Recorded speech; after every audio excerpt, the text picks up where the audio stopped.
खर्च नमस्कार काका. नमस्कार. आज आपण रोटेगाव या ठिकाणी आलो आहे. प्रथम मी माझी ओळख करून देते. मी राजश्री वागचौरे राहुरीवरून बिलॉंग करते. आपण शेळके काकांना 8 दिवसापूर्वी अमृत ज्यूस पॅरालिसिससाठी यूज करण्यासाठी दिलं होतं. तर आपण त्यांच्याच तोंडून ऐकू का अमृत ज्यूस यूज केल्यानंतर त्यांना काय फरक पडला. काका नमस्कार. नमस्कार. तुम्हाला अमृत ज्यूस आपण किती दिवसापूर्वी दिलं होतं. आम्हाला 8 दिवस झाले ते. तर आम्हाला थोडं रिझल्ट जाणार त्याचा मला.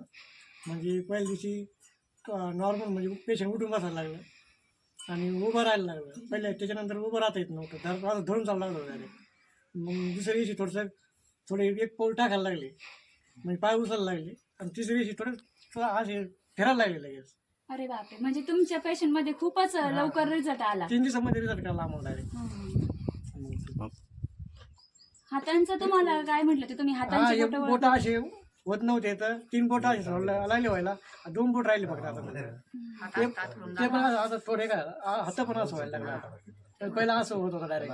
म्हणजे हे 3 बोट आता असे सरळ व्हायला लागले. हे 2 बोट राहिले फक्त. म्हणजे 8 दिवसामध्ये पॅरालिसिस वर अमृत ज्यूसनी एवढं फरक पडलेला. जवळजवळ 50% फरक पडलाय. अगोदर त्यांना चालता येत नव्हतं, उभं राहता येत नव्हतं, उभा राहता येत नव्हतं, धरून बसावं लागतं डायरेक्ट. लघवीला पण त्याला न्यावं लागतं डायरेक्ट, असं धरून 2 जण लागतं डायरेक्ट. म्हणजे धरूनच सगळ्या काम करावं लागायचं. जेवण श्वास लवकर आज होतं करता येत नव्हतं.